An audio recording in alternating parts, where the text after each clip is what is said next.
भक्त्या युक्तो योग बलेन चैव। भोगी मरता है खाट में सोए सोए, और योगी मरता है समाधि में खोए खोए। अंतर है, एक सोए सोए मर रहा है, एक खोया खोया हुआ मर रहा है, दोनों में अंतर है। प्रयाण काले मनसा चलेन भक्त्या युक्तो योग बलेन चैव। भ्रुवोर मध्य, त्रिपुटी में ध्यान लगाकर प्राण मावेश सम्यक, अंगुष्ठ से प्राण को खींचते हुए ब्रह्मरंध्र का भेदन करके योगी ब्रह्म तत्व का चिंतन करते हुए जाता है। सतम परम पुरुष मुपैति दिव्यम, तब वह दिव्य लोक को प्राप्त करता है। दुनिया के बड़े बड़े योगी इस ढंग से शरीर त्यागते हैं, ब्रह्म तत्व का ध्यान करते हैं, और परमात्मा इस संसार से जाते हुए ब्रह्म अपने भक्त को ध्यान में करके जा रहा है, स्मरण करते हुए जा रहा है। मेरा इतना बड़ा सौभाग्य। जब विदुर जी की समाधि खुली, तब उद्धव जी से आगे की चर्चा सुनना चाहे। पूछा, भगवान ने स्मरण तो मेरा किया था, लेकिन किस हेतु किया था, कृपा करके बताइए। तब उद्धव जी ने कहा, इसलिए तुम्हारा स्मरण किया गया विदुर, क्योंकि हरिद्वार में श्री मैत्रेयी जी महाराज विराजमान हैं।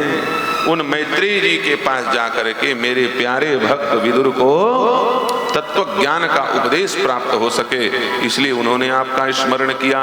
इसलिए आप वृंदावन से हरिद्वार की ओर प्रस्थान कीजिए। बद्रिकारण्य है क्या? हरिद्वार की ओर प्रस्थान कीजिए। उद्धव जी वृंदावन में थे, उसके बाद उद्धव जी बद्रिकारण्य की ओर गए, और साथ ही साथ श्री मैत्रेयी जी महाराज के पास मिलने के लिए विदुर जी गए। और विदुर जी जब हरिद्वार में पहुंचे हैं, तो हरिद्वार में भगवान शंकर के समान समाधिस्थ अवस्था में बैठे हुए श्री मैत्रेयी जी का दर्शन किया है। अब प्रश्न एक आता, देखिए कथा तो हम नहीं सुना पाएंगे, पहले कह दिए हैं।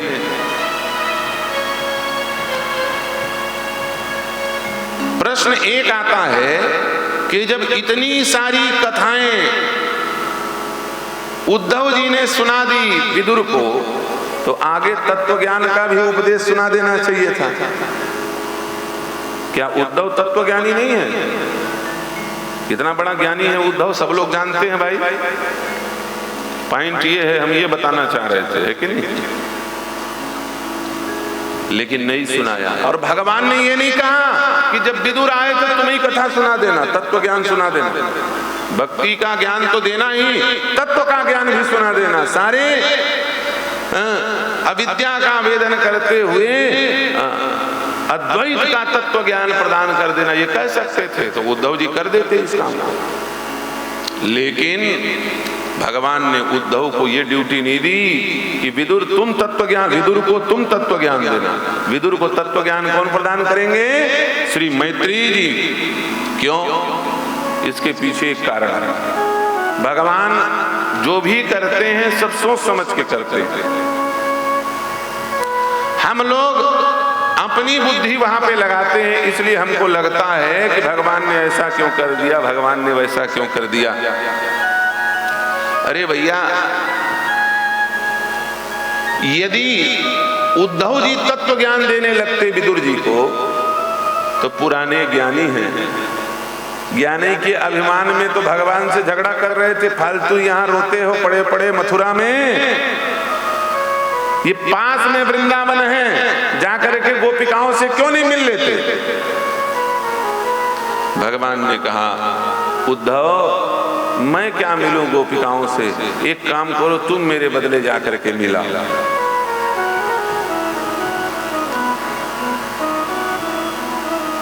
और रोते बिलखते कृष्ण के विरह को देख करके उद्धव ने सोचा, ये गोपी हैं कौन?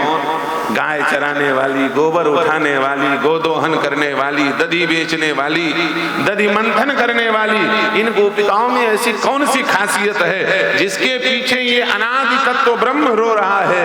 इसका क्या कारण है?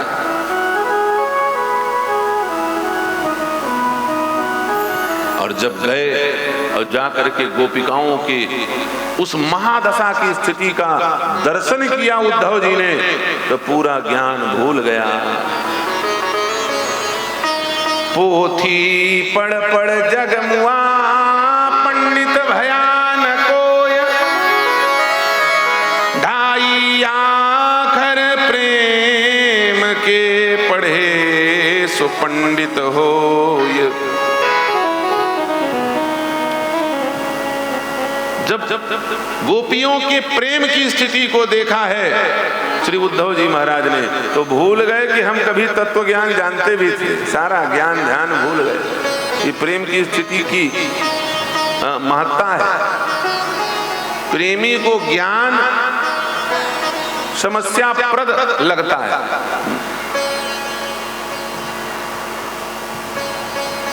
प्रेम क्या कराता है?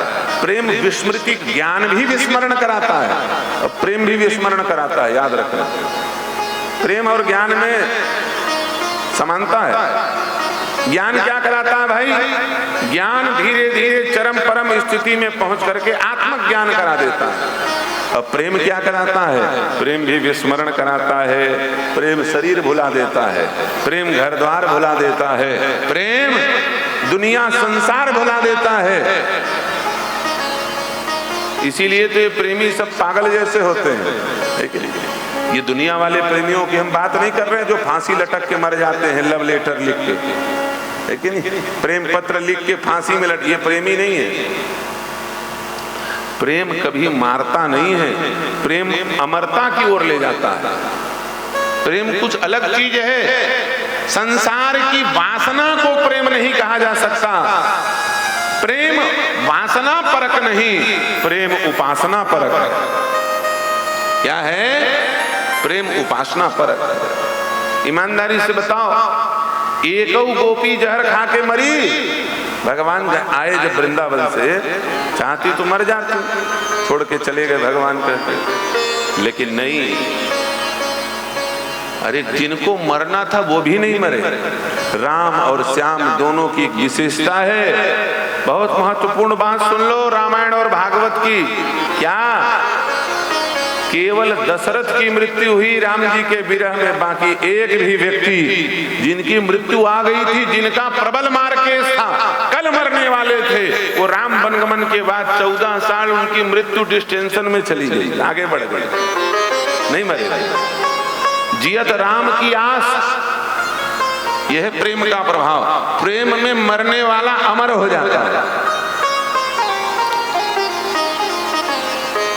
और वही कृष्ण चरित्र में, वही राम में, वही श्याम में दिखाई दे रहा है। सच बताओ, जिस समय यशोदा मैया के लाला हुआ, उस समय यशोदा मैया कितने साल की थी? नंद बाबा कितने साल के थे? 80 साल के थे कि नहीं थे? चौथेपन में भगवान मिले। अब 80 साल का व्यक्ति 20 साल और जिएगा, 100 साल में कोटा फुल। भगवान श्री कृष्ण खुद स्वयं 125 साल तक धरती में रहे। कितने वर्ष तक? 125 वर्ष तक। और याद रखना, 80 साल के उम्र में यशोदा मैया के लाला हुआ और भगवान श्री कृष्ण 8 वर्ष तक वृंदावन में रहे। कितने दिनों तक? 8 वर्ष, माने 88 हो गया कि नहीं हो गया? बिल्कुल प्रमाणित बात बोल रहा हूं। और उसके बाद भगवान जो मथुरा गए, यशोदा मैया से फिर कोई नहीं मिले। कब मिले? 100 वर्ष बाद, कुरुक्षेत्र हरियाणा में, जब ग्रहण के अवसर में स्नान करने के लिए पहुंचे सबके सब, तो 100 साल बाद यशोदा मैया वहां पर श्याम सुंदर मदन मोहन से मिल रही हैं। कितने साल की उम्र है उस समय यशोदा मैया की? 188 साल। और भगवान की उम्र कितनी है? 125 साल। सोचो, उनसे ज्यादा जी गई कि नहीं जी गई? किसके बल पर जी गई? प्रेम के बल पर। यह है प्रेम का प्रभाव। प्रेम किसी को मारता नहीं, प्रेम तो भवसागर से उबारता है। इसलिए सब संत कहते हैं प्रेम करो, प्रेम करो। लेकिन ये प्रेम कैसा है? ये प्रेम वासनाप्रद नहीं, ये प्रेम उपासनाप्रद है। प्रेम ने किसी को नहीं मारा, प्रेम ने सबको अमर बनाया। प्यारे राम राज्य में अयोध्यावासी अमर हो गए और कृष्णचंद्र की लीला में ब्रजवासी अमर हो गए। आज प्रबल प्रभंजन मारुति नंदन हनुमंत लाल जी भी यदि अमर हैं तो उसके पीछे मूल कारण है राम जी का प्रेम। राम नाम और राम की स्मृति के कारण हनुमान जी आज भी यहाँ पर उपस्थित होकर के कथा सुन रहे हैं, प्रेम के कारण जिंदा है। चारों जुग परताप तुम्हारा, चारों जुग परताप तुम्हारा, है प्रसिद्ध जगत उजियारा, है प्रसिद्ध जगत उजियारा, चारों जुग परताप तुम्हारा, चारों जुग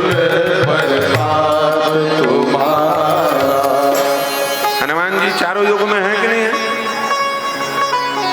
एक ने पूछा महाराज कहां से चारों युग में है? त्रेता युग में तो जन्म हुआ था, त्रेता द्वापर कलयुग, एक युग कहां गया? कई लोग जल्दी उत्तर भी नहीं दे पाते हैं, बेचारे रट के सुनाने वाले क्या उत्तर दे?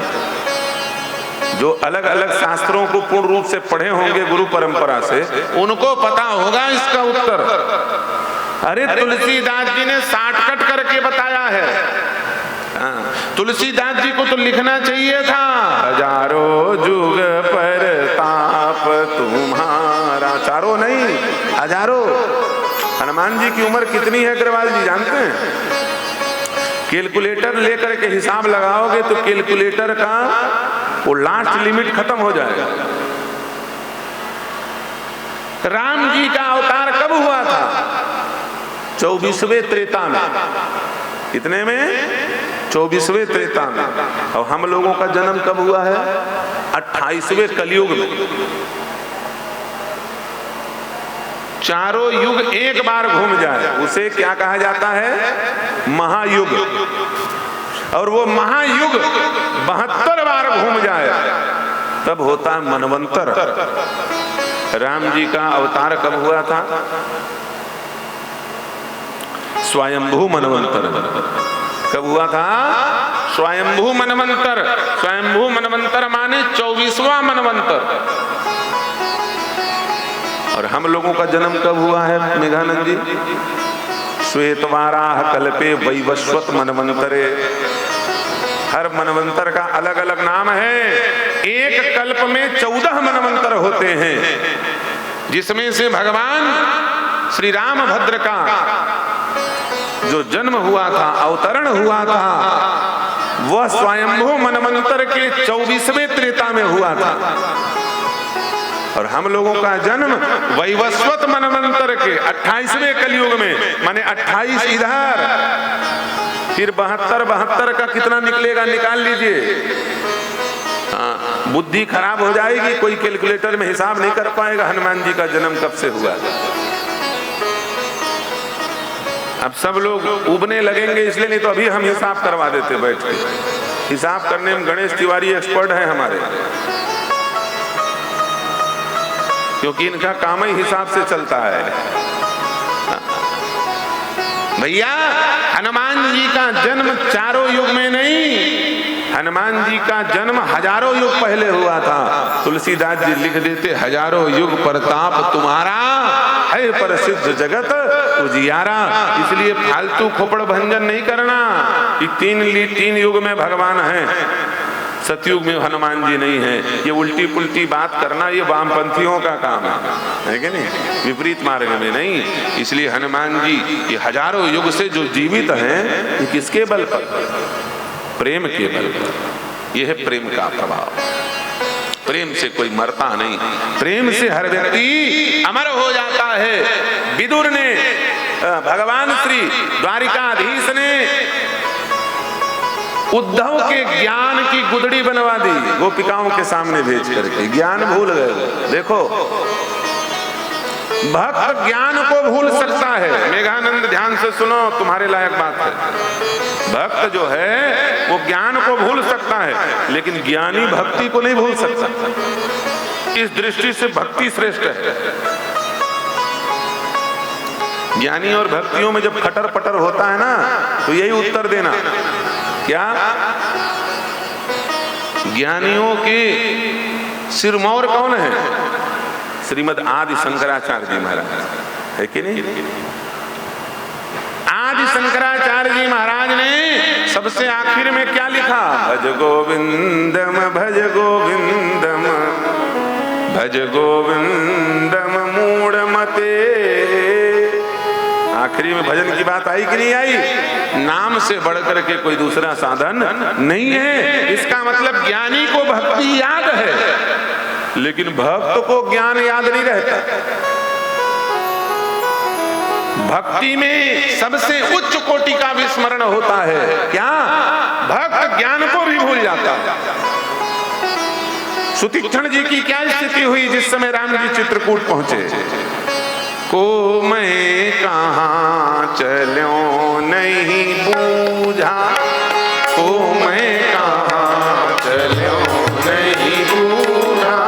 राम जी को देखे तो भागने लग गए, किधर जाना है राम जी की तरफ। उनको चारों तरफ राम जी दिखने लगे, पागल हो गए। प्रणाम करना है, राम जी के पैर को पकड़ के, अपने ही पैर को पकड़ के प्रणाम कर रहे हैं। जय हो प्रभु, अपने ही पैर पर प्रणाम कर रहे हैं। पागलों की जैसी स्थिति है। विदुरानी का क्या हाल? केला केला खुद खा गई, छिलका भगवान को खिला दिया। यह है भक्ति की स्थिति। भक्ति में तो ज्ञान भी भूल जाता है व्यक्ति। और सोचिए, जिस ज्ञान के कारण अभिमान आता है वो फिर कहां से रह जाएगा?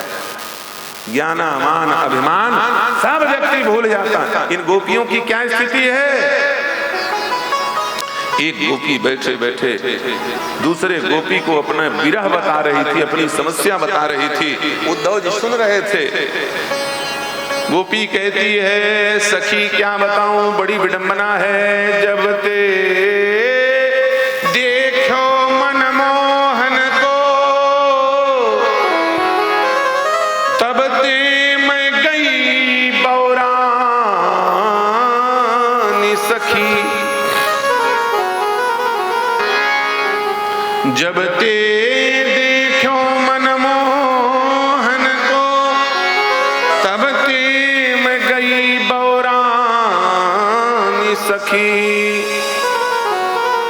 लुटिया में दही झट आन दियो, जब गोपन मांगो रे पानी सखी। मेरा ग्वाला, मेरा पति दिन भर गाय चरा करके शाम को लौटा और आवाज लगाया, अरे गोपी जरा जल पिला दे, एक लोटा जल ले आ। तो मैं दौड़े दौड़े गई, एक लोटा जल के बदले एक लोटा दही दे दिया। क्या दे दिया? लुटिया में दही झट आन दियो, जब गोपन मांगो रे पानी सखी। दूसरी गोपी कहती है, तेरा तो पति है, थोड़ा बहुत एडजस्ट कर लिया होगा, तुझे डांट करके शांत रह गया होगा, मारा तो नहीं होगा। देख मेरे पीठ में मेरी सास ने मेरा बैंड बजा दिया है, मेरी तो खटिया खड़ी हो गई है। सासू थोड़ी क्षमा करने वाली। बोले मैंने तो और चौपट करके रख दिया, तुमने कम से कम लोटे में दही ला के दिया, और मैंने क्या किया? जब ते देखो मनमोहन को, तब ते मैं गई बौरानी सखी। मैं इतनी पागल हो गई, मेरी सास ने कहा मुझे कि जा बहू, जा करके मटकी में रखे हुए दधी का दधी मंथन कर ले, और ऊखल में जा करके थोड़ा मसाला कूट ले आ। और मेरी बुद्धि चकराई थी, मुझे कुछ समझ में नहीं आया। मैंने क्या किया? ऊखल में जिस मूसर से मसाला कूटना था, वो मूसर पकड़ करके मथानी में दधी मंथन करने चली पहुंच गई। मटकी में तो मूसर डार दियो और ऊखल माही मथानी सखी। मटकी में उस बड़े भारी मूसर को, मूसर सब जानते हो ना, सब जानते हो ना मूसर? ठीक ठीक, कमरदा वाले जानते हैं। किसके किसके घर मूसर है, हाथ उठा। बिकट जन घर रहेगा। छत्तीसगढ़ वाले मूसर बचा के रखे हैं। महाराष्ट्र में मूसर खत्म हो गया। बंबई में एक बार कथा चल रही थी और मैंने कहा भाई मूसर की बात निकली। हमने कहा मूसर जानते हो? सब एक दूसरे की तरफ सर देखें। मूसर किसको कहते हैं? सब सर देखें। किसी को समझ ही ना है कौन है मूसर, क्या है मूसर, किसको कहते हैं मूसर। बहुत समय हो गया, हमने कहा कोई मूसर नहीं जानता। कैसे हो तुम लोग? तो जिस घर में कथा हो रही थी वो 4 भाई थे, 4 भाई। तो सबसे छोटे वाले भाई की जो बाई थी पत्नी, वो थोड़ी होशियार थी। उसने कहा बोले परिवार का इज्जत चौपट हुआ जा रहा है, हम लोग मूसर तो कभी देखे नहीं हैं, थोड़ा महाराज जी से सेटिंग किया जाए। तो बगल में चुपचाप आई, बोले महाराज जी बहुत भारी इंसल्ट हो रहा है, मूसर कोई नहीं जानते हम लोग, आप एक काम करो, हम भी नहीं जानते हैं मूसर, लेकिन एक काम करो तो इज्जत बच जाए। हमने कहा क्या? बोले आप मूसर का डिजाइन बता दो। क्या कर दो? मूसर का डिजाइन बता दो, तो हो सकता है कुछ चीज हो, नाम यहाँ चेंज होगा तो मैं खोजने का जुगाड़ जमाऊंगी, कुछ व्यवस्था करूंगा। मैंने कहा मूसर कैसे होता है? सीधी सीधी बात है, मूसर का नाम कोई दूसरा तो हम भी नहीं जानते। तुम लोग जानते हो मूसर को क्या कहते हैं? मूसर माने मूसर है कि नहीं? तो मैंने कहा डिजाइन क्या बताऊं? बोले ऊपर पतला, नीचे पतला, बीच में मोटा। मूसर ऐसे ही होता है ना, बीच में मोटा, ऊपर पतला, नीचे पतला, बीच में मोटा। उसने कहा महाराज इतनी छोटी सी बात, फालतू का जो है बात का पतंगड़ बन गया, बात का बवाल हो गया। अभी 2 मिनट में मैं मूसर की व्यवस्था करती हूँ। दौड़े दौड़े गई, अपने जेठानी का हाथ पकड़ के ले आई। बोले देख लो ऊपर पतली, नीचे पतली, बीच में एक दरम।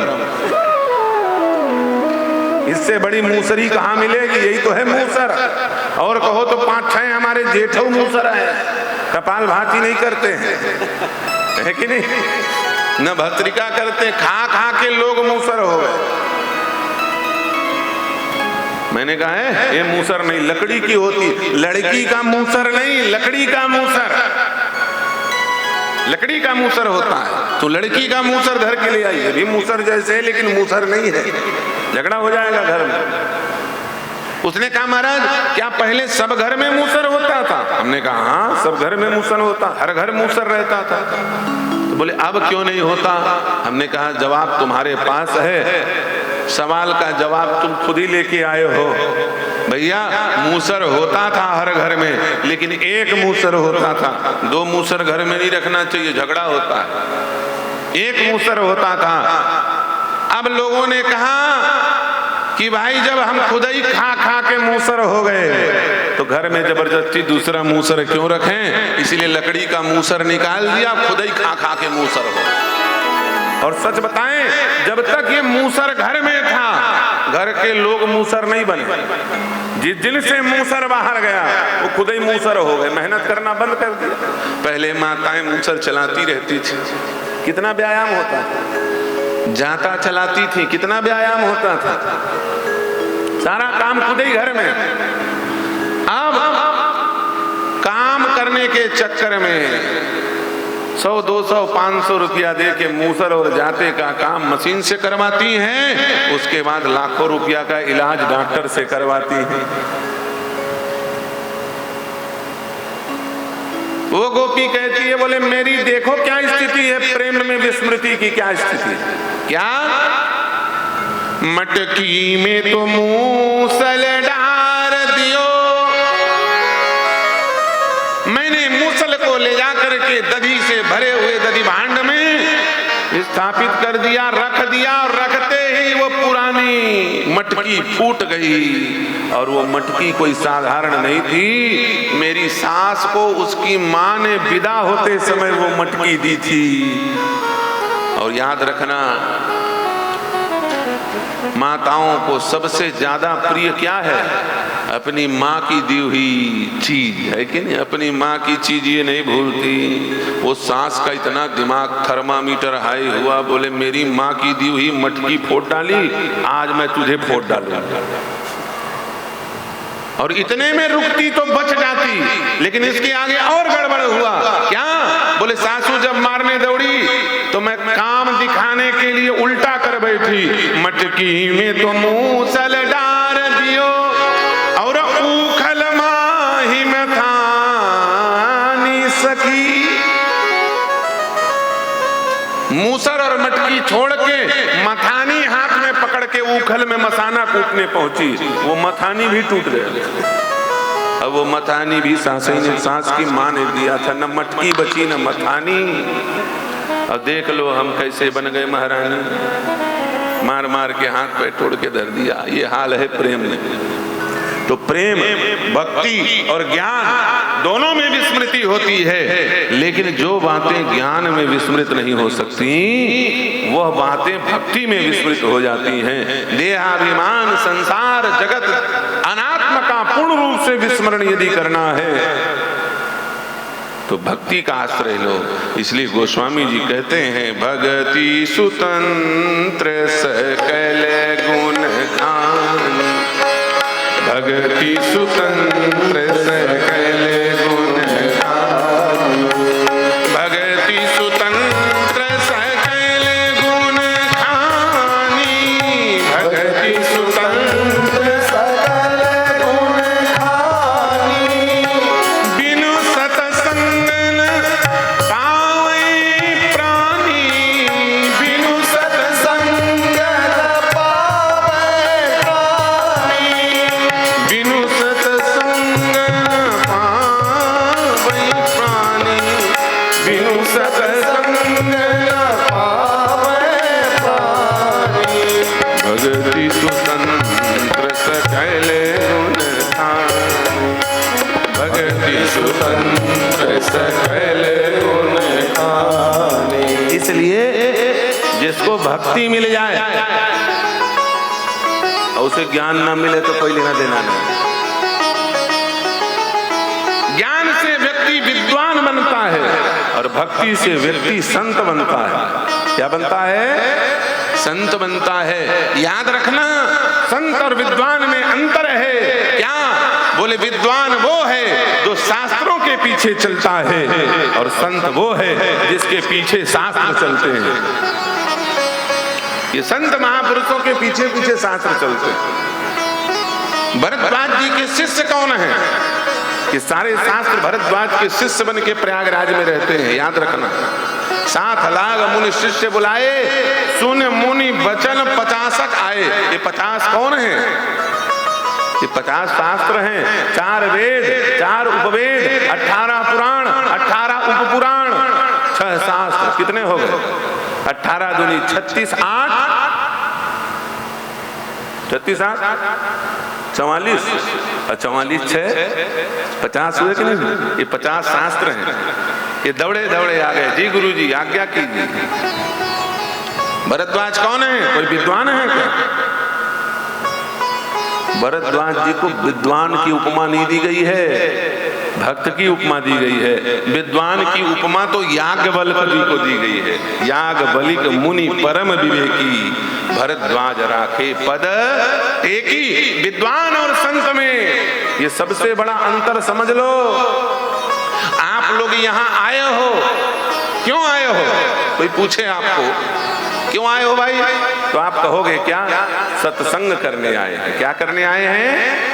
कोई नहीं कहता कि हम विद्वान संग करने आए हैं, है कि नहीं भैया? विद्वान से गलती हो सकती है, लेकिन संतों से कभी गलती क्योंकि वो अपने हिसाब से नहीं चलते, वो महात्मा तो सदा परमात्मा के अधीन होके चलता है। इसलिए उसकी गलती, उसकी त्रुटियां भी, उसकी व्यथा भी कथा बन जाती है और लोग उसको प्रेम से सुनते हैं। यह है विद्वान और संत में अंतर। इसलिए भक्ति और ऐसा नहीं हो सकता। इसलिए काम करो, तुम केवल भक्ति की बात बताना, ज्ञान की बात उद्धव जी को मैत्रेयी जी सुनाएंगे। इसलिए द्वार्या धनुध्या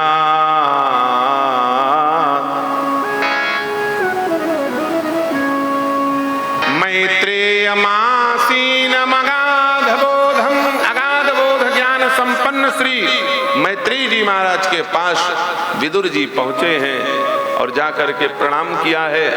प्रणाम करके तत्व ज्ञान को प्राप्त करने के लिए प्रश्न किया है। वही संक्षिप्त सृष्टि विषयक जो प्रश्न है उसको विस्तार पूर्वक श्री मैत्रेयी जी महाराज ने सुनाना शुरू किया। मैत्रेयी जी ने ब्रह्मा जी के द्वारा भगवान की तपस्या और तपस्या के पश्चात सृष्टि निर्माण का क्रम सुनाया है। अतल वितल सुतल तल तलातल महातल लोकों अतल वितल सुतल तल तलातल इत्यादि नीचे के 7 लोक, ऊपर के 7 लोक, मृत्यु लोक, इनके निर्माण की प्रक्रिया, जितने जीव हैं 10 प्रकार के सृष्टि के निर्माण की प्रक्रिया, तत्वों का उपदेश देते हुए मानसी प्रकृति का वर्णन श्री मैत्रेयी जी महाराज सुनाते हैं। ब्रह्मा जी ने अपने जंगा से मनु और शतरूपा को उत्पन्न किया है। मैथुनी सृष्टि प्रारंभ करने के लिए जब मनु और शतरूपा आते हैं सृष्टि विस्तार करने के लिए मृत्यु लोक को खोजते हुए, तो उस समय यह धरती कहीं पर दिखाई नहीं देती है।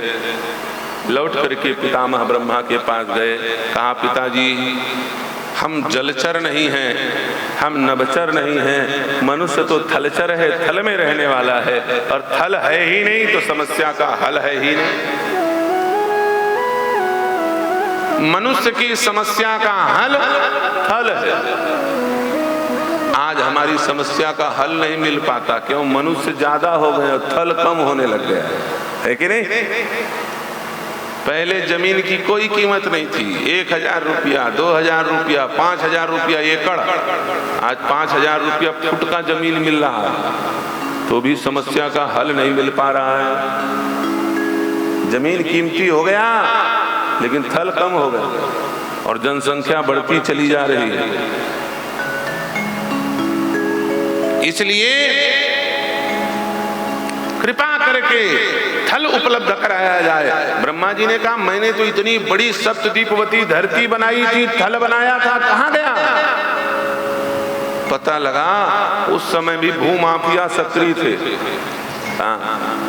ये जमीन हड़पने वाली प्रक्रिया जो है ना, ये अभी से नहीं है, ये सृष्टि बनते ही शुरू हो गया था। आज भी झगड़ा होता है गांव। क्या हो गया? बोले महाराज मेरे मेड़ को दबा लिया, है कि नहीं? कोई किसी के मेड़ को दबा रहा है, कोई किसी के चबूतरे को दबा रहा है, कोई किसी के रास्ते को इंक्रोचमेंट कर रहे हैं। ये इंक्रोचमेंट की समस्या अभी से नहीं, ये ब्रह्मा ने जब धरती को बनाई छोटा मोटा इंक्रोचमेंट नहीं हुआ था उस समय। उस समय 7 द्वीपों का ही इंक्रोचमेंट कर लिया गया था। किसके द्वारा? हिरण्याक्ष के द्वारा। ब्रह्मा जी बड़े विस्मय में पड़ गए। उसी समय ब्रह्मा के नासिका से श्वेत वराह भगवान प्रकट हुए और देखते ही देखते विराट रूप धारण करके रसातल में जाकर के धरती को गेंद के समान अपने दोनों दांत में उठा करके बाहर निकलने लगे।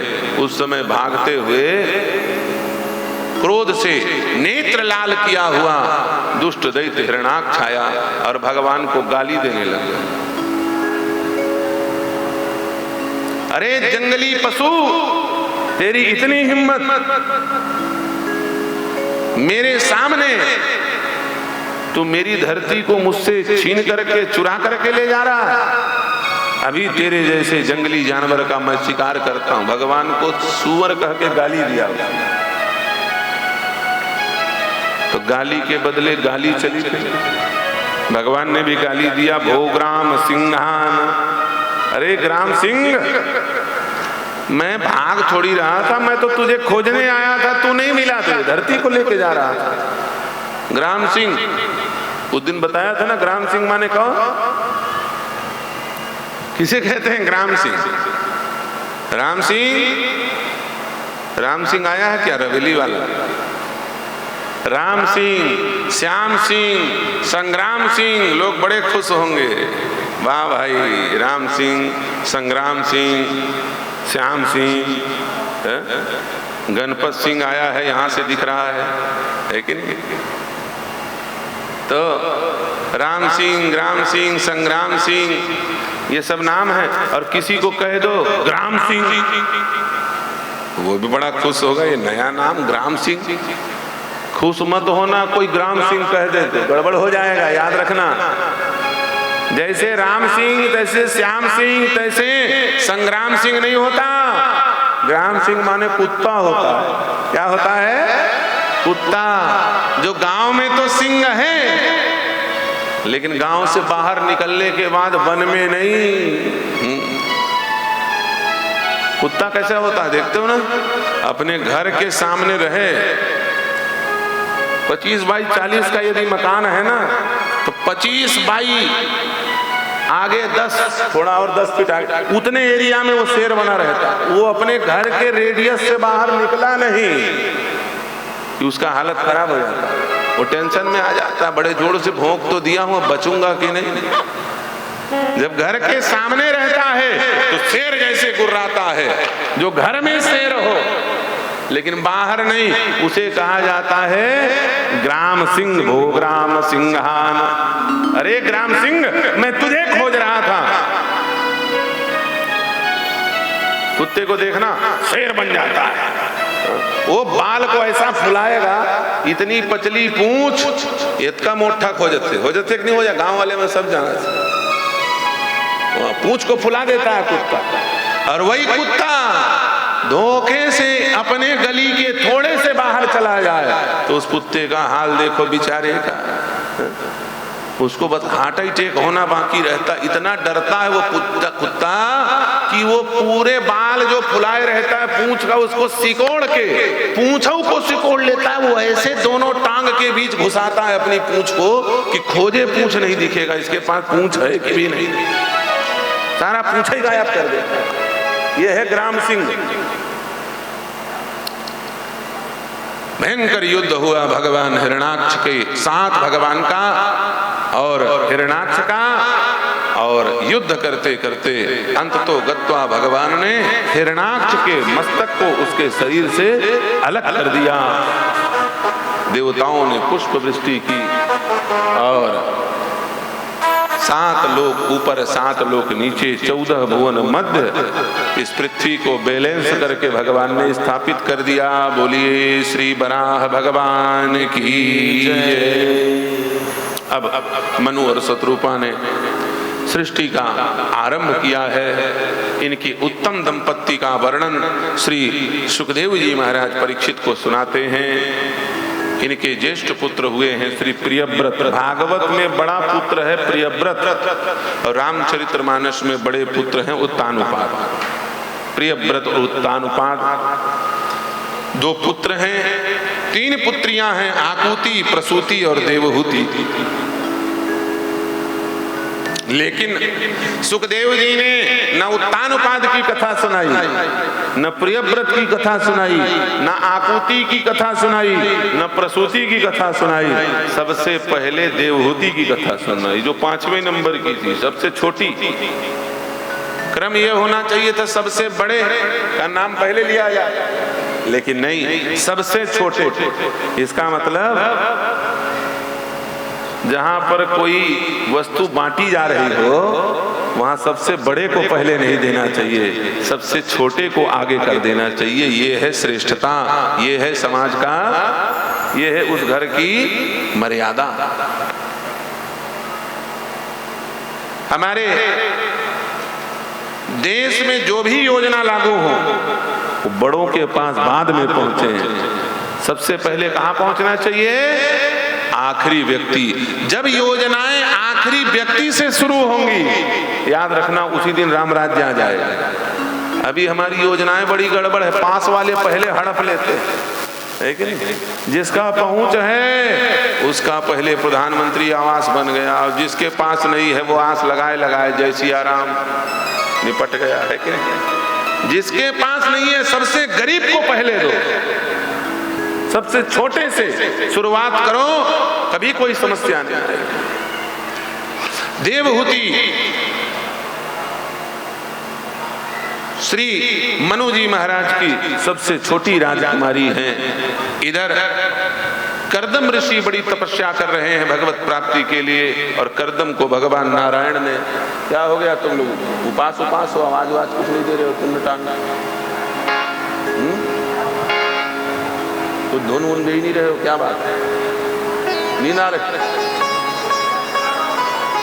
पानी वानी पी लिया करो, नींद आवत। बोलिए सियावर रामचंद्र की जय। कुछ हलचल ही नहीं होता ना, तो हम सोचते भाग गए क्या संगीत वाले, तो इतने दूर बैठे हो, इधर कुटुन्न टान हो तो समझ में आता है कि नहीं संगीत वाले हैं। देखो कुछ गाना गवाना है तो याद दिलाया करो कि हम लोग भी बैठे हैं, तब हम कुछ गा देंगे, नहीं तो हमें क्या, हम तो शुरू हुए तो डायरेक्ट 4:30 बजे बंद ही होते हैं, फिर उसके पहले कुछ नहीं होता। भगवान नारायण ने कर्दम ऋषि को उत्तम पत्नी प्राप्त होने का वरदान प्रदान किया है। और कितने दिन तपस्या किया कर्दम ने? 10,000 वर्ष। किसके लिए? पत्नी प्राप्ति के लिए। पत्नी प्राप्ति के लिए इतनी कठिन तपस्या? आजकल तो पत्नी प्राप्ति के लिए कोई तपस्या करता ही नहीं है। हाँ, पति प्राप्ति के लिए कन्याओं को उपासना करते हुए देखा जाता है। अच्छे पति मिल जाए, सदाचारी पति मिल जाए। याद रखना, उत्तम पति प्राप्त हो ये ज्यादा महत्वपूर्ण नहीं है। थोड़ा गड़बड़ भी पति मिल जाए ना, तो हमारी भारत की नारी को ऐसी परंपरा प्राप्त है कि खटर पटर तिरछे चलने वाले पति को वो लाइन में ले आएंगे। अपने सतीत्व के प्रभाव से, अपने पतिव्रता धर्म के प्रभाव से वो कुमार्ग में चलने वाले पति को भी सन्मार्ग में चला सकती हैं। अब चला सकती हो कि नहीं चला सकती, ये तुम्हारी जिम्मेदारी है।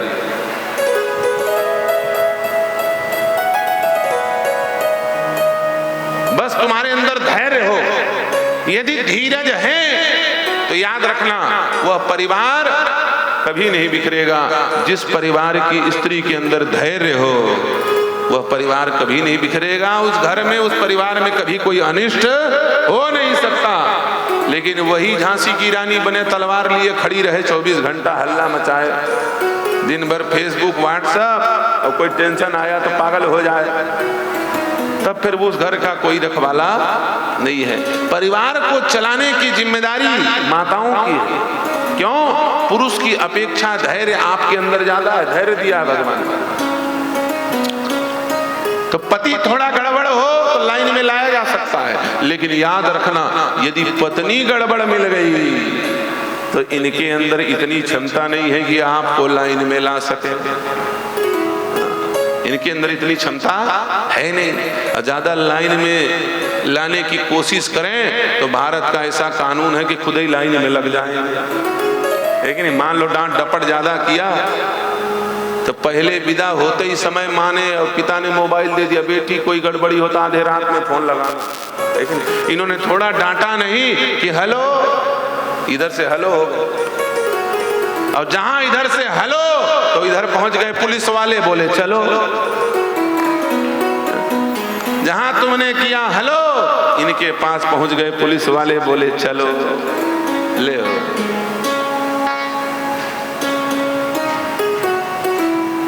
इसलिए पति से ज्यादा महत्वपूर्ण पत्नी है। पति महत्वपूर्ण मिले ना मिले, पत्नी महत्वपूर्ण मिलनी चाहिए। इसलिए कर्दम ऋषि ने 10,000 वर्ष तक पत्नी प्राप्ति के लिए तपस्या की। और भगवान ने कहा मनु की छोटी राजकुमारी देवहूति तुम्हारी पत्नी बनेगी। तीसरे दिन महाराज मनु लेकर के उपस्थित हुए, विधिवत पाणी ग्रहण किया, लेकिन एक शर्त रखा। क्या? पुत्र उत्पन्न होते ही, संतान उत्पन्न होते ही मैं फिर से वैराग्य लेकर के वन में तपस्या करने चला जाऊंगा। और फिर से तपस्यारत हो गए। जब तपस्या से जगे तो पूरी जवानी चली गई थी, पूरी युवानी चली गई थी। और देवहूति को देख करके कर्दम ऋषि ने पूछा, देवी आप कौन हो, बताओ। ऐसे समाधि में बैठे अपना परिचय बताया। देख करके देवहूति के पतिव्रत व्रत को देखकर श्री कर्दम जी महाराज बड़े प्रसन्न हुए। बिंदु सरोवर में हाथ पकड़ करके देवहूति के साथ प्रविष्ट हुए। नवयौवना स्वरूप को प्राप्त करके देवहूति और कर्दम जी महाराज 55 से सीधे बचपन में लौट आए। नवा कलेवर धारण करके वापस लौटे हैं। दिव्य कामद विमान बनाया है और उस कामद विमान में बैठ करके सहस्त्रों वर्ष तक देश देशाटन का तीर्थाटन करते हुए 9 कन्याओं को उत्पन्न किया है। एक दिन सूर्यास्त के समय संध्या का विचार आया और देखा कि मैंने इतने वर्षों से संध्या का भी परित्याग किया हुआ है। तत्काल वैराग्य की स्फूर्णा हुई और गृह त्याग करके जाने को उद्यत हुए। उसी समय देवहूति ने हाथ जोड़ लिया, बोले आप जाइए, लेकिन अपना वचन भंग करके मत जाइए। कौन सा वचन? देवहूति ने कहा, आपने कहा था जब संतान उत्पन्न हो जाए तब मैं वन को जाऊंगा, लेकिन महाराज अभी संतान हुए कहाँ? देवहूति ने कहा अभी संतान हुए कहाँ? कर्दम ने कहा 9 पुत्रियां हो गई। अब बोल रहे हो संतान हुए कहाँ?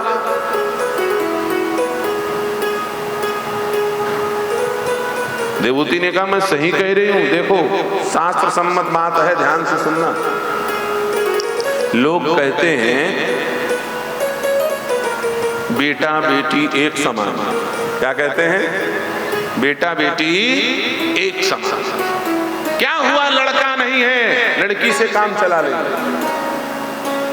ये फालतू का ज्ञान, वामपंथियों का ज्ञान अपनी खोपड़ी में मत घुसाया कर। ये जबरपेली की बात है। लड़का लड़की एक समान हो ही नहीं सकते, याद रखना। टीआई और एसपी बराबर हो जाएंगे जी। पहने दोनों खाकी हैं, लेकिन टीआई और एसपी दोनों बराबर हो सकते हैं क्या? नहीं हो सकते। ठीक उसी प्रकार लड़का और लड़की एक समान नहीं हो सकते। लड़का यदि सुपुत्र होगा तो एक कुल को तारेगा, और लड़की यदि सुपुत्री होगी तो 2 कुल को तारेगी। सच बताओ, एक कुल को तारने वाला श्रेष्ठ कि 2 कुल को तारने वाला? लड़की ज्यादा श्रेष्ठ है। लड़का लड़की एक समान नहीं है। लड़की बेटी बेटा से ज्यादा श्रेष्ठ है। लेकिन एक बात और सुन लो, बेटी बेटा से ज्यादा श्रेष्ठ है, लेकिन अग्नि संस्कार करने की अधिकारिणी नहीं है। याद रखना, कन्या को केवल वैश्वानर भगवान के लिए अग्नि प्रज्वलित करने का अधिकार है। कई प्रकार की अग्नियां हैं। वैश्वानर अग्नि के लिए, वो शांति के लिए जो चूल्हे में अग्नि जलती है, उस अग्नि को प्रज्वलित करने का अधिकार है। यहां तक कि यज्ञ में भी आहुति करने का अधिकार नहीं। पति के साथ सहगामिनी होकर के पीछे हाथ पकड़ करके आहुति कराए।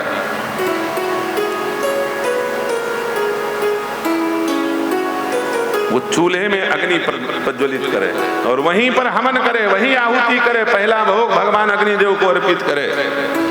याद रखना, बड़े बड़े वेदज्ञ ब्राह्मणों को यज्ञ कुंड में आहुति करने से जो पुण्य प्राप्त होता है, जिसके पेट में भूख की क्षुधा की अग्नि जल रही हो, उस क्षुधाग्नि को बुझाने के लिए रोटी बनाने वाली माता को उससे बड़ा पुण्य प्राप्त होता है जो दूसरे को भोजन करा करके उसके पेट की क्षुधाग्नि मिटाए।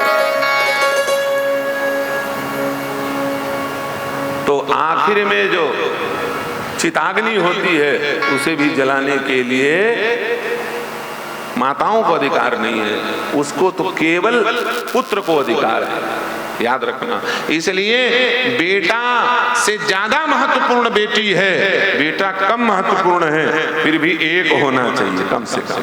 क्या? एक होना चाहिए। हमारे शास्त्रों में एक बेटा होना बड़ा अशुभ माना गया है। कड़वी बात है, लेकिन सुनना तो पड़ेगा ही। उस स्त्री को पुत्रवती नहीं कहा जाता जिसका एक बेटा हो। एक होती है वंध्या, जिसका कोई पुत्र ना हो, उसे वंध्या कहा जाता है। और एक होती काक बंध्या, जिसका केवल एक पुत्र हो, वो भी काक बंध्या के श्रेणी में आती है, उसे पुत्रवती नहीं कहा जाता। जैसे कौवा का एक ही आंख होता है, इधर देखेगा तो उसी आंख से, इधर देखेगा तो उसी, वही आंख घूम के इधर आ जाता, वही आंख घूम के इधर आ जाता है कि नहीं? काक बंध्या कहा गया है। पुत्रवती किसे कहा जाता है? बोले जिसके 2 पुत्र हों, कम से कम कितने पुत्र? 2 पुत्र हों, उस स्त्री को पुत्रवती कहा गया है। राम जी के कितने पुत्र हैं? भरत जी के कितने पुत्र हैं? शत्रुघ्न के कितने पुत्र हैं? दुई दुई सुत सब भ्रातन के रे, दुई दुई सुत सब भ्रातन के, दुई दुई सुत सब भ्रातन के रे, दुई दुई सुत सब भ्रातन के रे, भयउ रूप गुण शील घने रे, भयउ रूप शील घने रे, भयउ रूप गुण शील घने रे, भयउ। समस्या के समाधान का विवरण। एक पुत्र है, मान लो वो दुष्ट है, तो सच बताओ वो बेटा हुआ ना हुआ बराबर है कि नहीं? दुष्ट है धुंधकारी जैसा, उसके हुए ना हुए कोई फर्क पड़ेगा? मरना है, समझ लो। अच्छा मान लो यदि वो सदाचारी है, सज्जन है, तो भी हुआ ना हुआ बराबर। क्यों?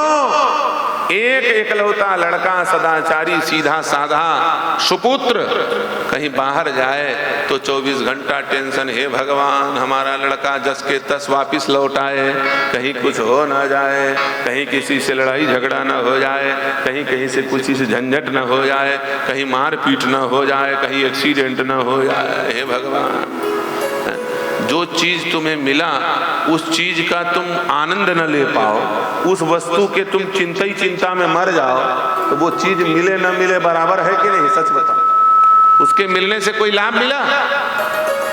कोई लाभ नहीं। वस्तु मिले तो उसका आनंद मिलना चाहिए, वस्तु मिला आनंद नहीं, दुख और मिल रहा है। तो ऐसे बेटे का क्या करोगे भाई बताओ? 2 रहेगा तो कम से कम मन निश्चिंत बना रहेगा। एक बाहर गया है, एक घर में है, कहीं कोई समस्या आई तो हम अभी समस्या में नहीं है, हमारे पास किसी प्रकार की कोई दिक्कत नहीं है। एक बेटा देश के बॉर्डर में आर्मी में जाकर के लड़ रहा है, मान लो लड़ते लड़ते वीर गति को प्राप्त हो गया, तो दूसरा घर में बैठा है, वो मेरे बुढ़ापी के लाठी बनेगा, यह विश्वास बना रहेगा, तब पुत्र का आनंद मिलेगा। अब मान लो श्रवण कुमार जैसा है, दशरथ जी आए आउट करके चले गए, जैसी यार बताओ, तड़प तड़प के बेचारे अंधा अंधी मर गए कि नहीं मर गए? इसलिए एक पुत्र को काक बंध्या कहा गया है, कम से कम 2 होना चाहिए। अरे भैया, जनसंख्या कंट्रोल करने का ठेका केवल हिंदुओं ने लिया है क्या? भारत के प्रत्येक नागरिक की जिम्मेदारी है जनसंख्या नियंत्रण करने की। तुम तो कर रहे हो, हम 2 हमारे 2, और नहीं हुआ तो रहने दो। अब उधर हम 5 हमारे 45, सबके हाथ में AK-47। अब वो तारीख फिक्स किए हैं सन 2047 हैं। अभी पता लगा कि नहीं लगा? राष्ट्रीय जांच एजेंसी को पता लगा था 2047 का भयंकर षड्यंत्र पूरे देश में इस प्रकार का आतंक, इस प्रकार की घटना घटित करने की योजना थी कि उस घटना के बारे में सुन करके कान खड़े होश उड़ जाएंगे तुम्हारे। 5000 थाना है पूरे भारत देश में, पुलिस चौकियां कितने? 5000 पुलिस चौकी। और वो सेना बनाए थे PFI, क्या कि हर थाने में 500 जिहादी एक साथ एक समय में आक्रमण करेंगे, पुलिस वालों को मारेंगे, उनके पूरे हथियार जब्त करेंगे और उसके बाद जितने काफिर हैं, चाहे बच्चे हों, चाहे बूढ़े हों, चाहे जवान हो, एक एक को 9 को मारना है। ये जिम्मेदारी तय की गई थी। एक जिहादी 9 काफिरों को मारेगा और स्त्रियों को नहीं मारेगा, उनको तो वो धर्म परिवर्तन करा लेंगे। और कितने लोग निकलेंगे टोटल? 5 लाख लोग, 5 करोड़ लोग 2047 में 5 करोड़ मिलके 9 को मारेंगे तो 45 करोड़ कार्यक्रम समाप्त। तत्काल रात भर में सवेरे भारत में शरिया लागू और भारत देश इस्लामिक राष्ट्र घोषित कर दिया जाएगा। ऐसा आतंकवादियों ने षड्यंत्र बन किया था। वो तो समय रहते भारत की जांच एजेंसी को ये बात पता चल गई, इसलिए उस संगठन को ब्लॉक किया गया है, बंद किया गया है।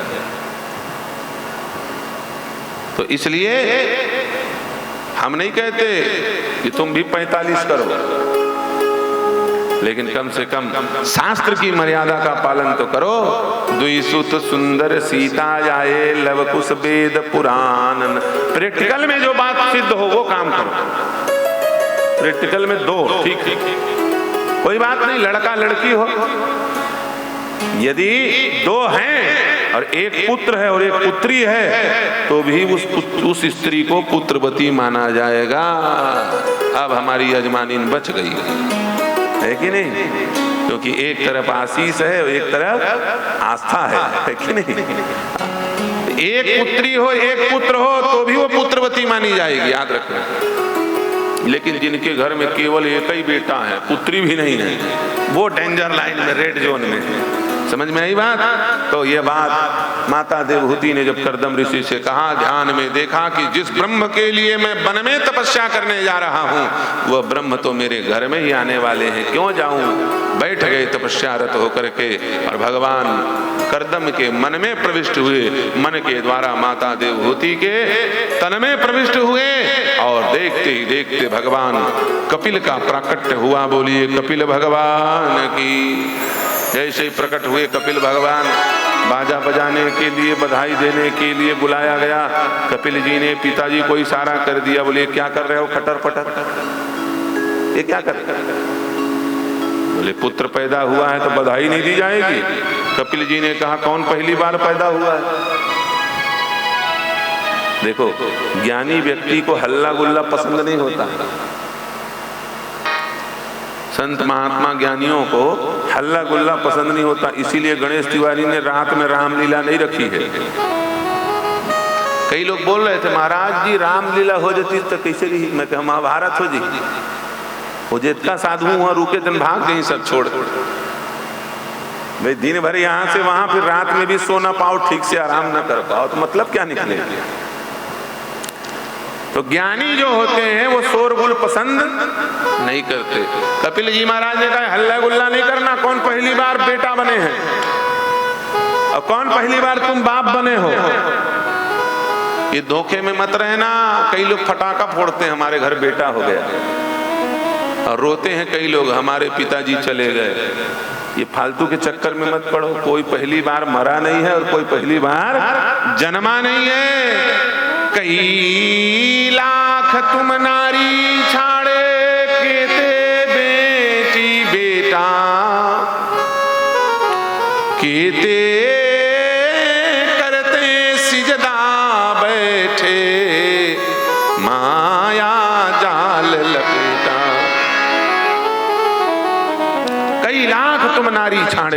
केते बेटी बेटा केते करते सिजदा बैठे, माया जाल लपेटा। ये एसी को थोड़ा कम करो, तुम दोनों एक ही तरफ बैठ जाते हो, मोबाइल चलाते हो, यहाँ बैठो, इधर आके बैठो, इस वाली एसी को कम करो। बोलिए सियावर रामचंद्र की।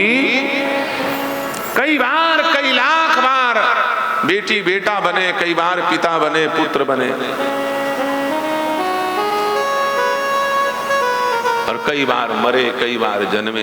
ये कोई नया उपक्रम नहीं है, फालतू की चीजें मत करो। कोई उत्सव नहीं, कोई बाजा नहीं, इधर बैठ जाओ, कोई बाजा नहीं, कोई गाजा नहीं, कोई हल्ला नहीं।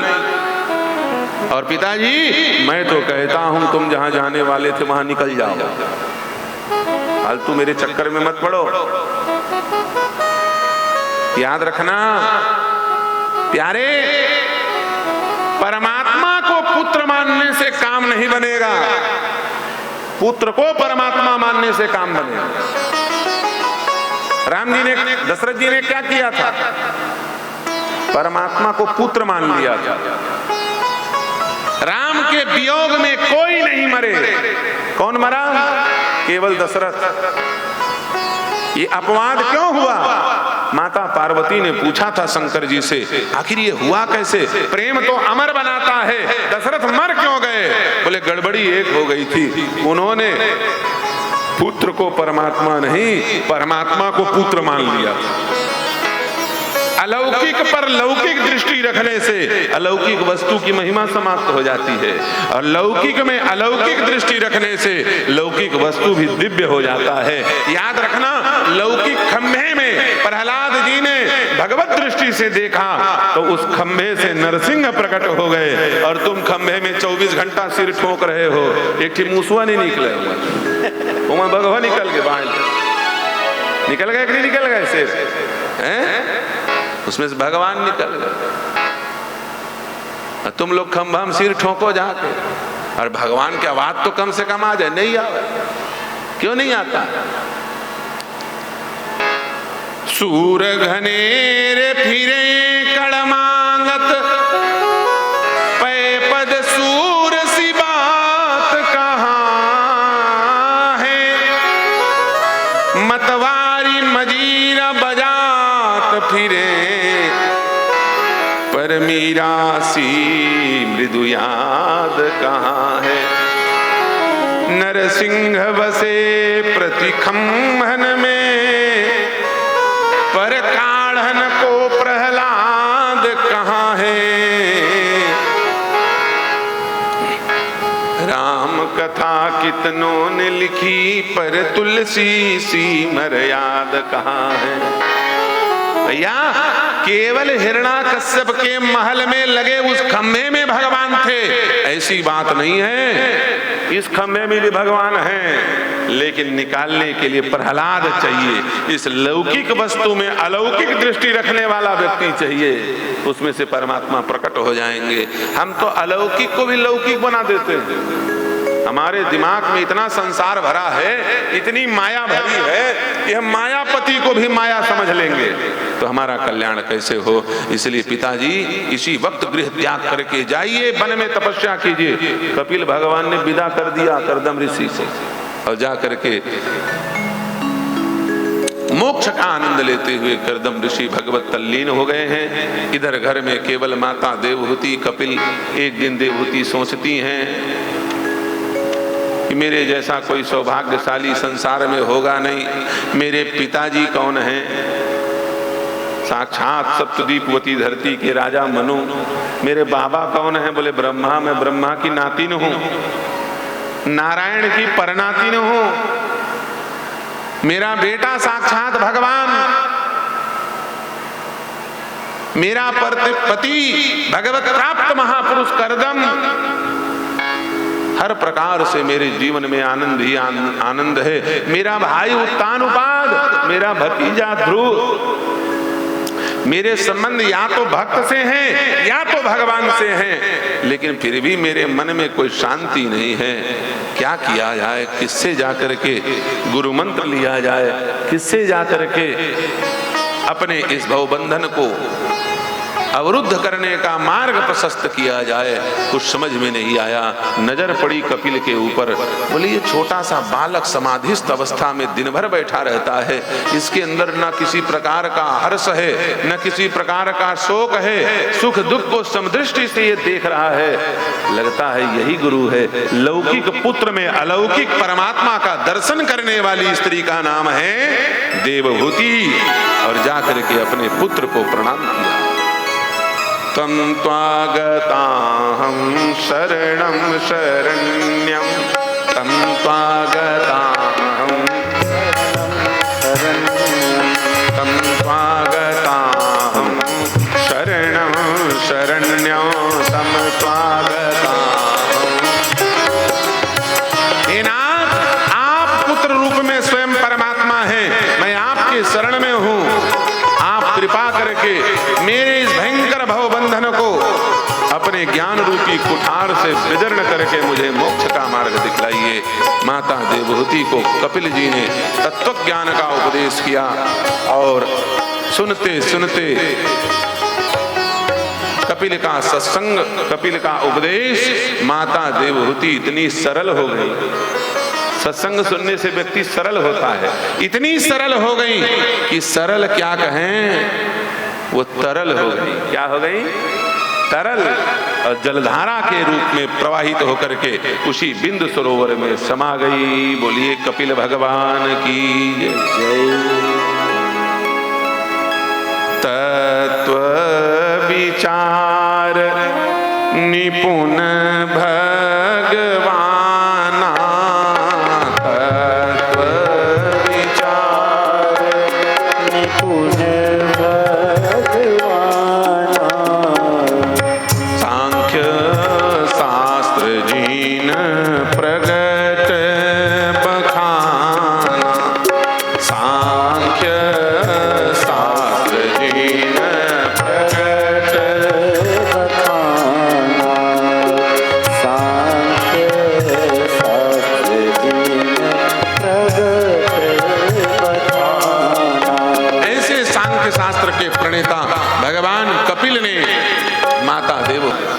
इसका मूल कारण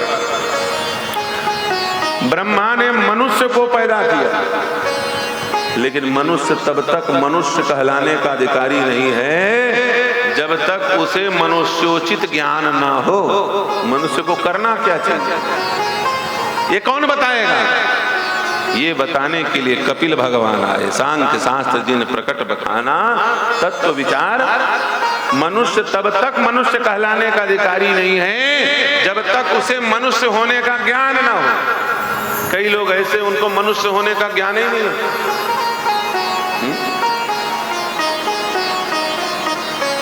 मनुष्य कौन? जननी समझाने पर नारी, जननी समझाने पर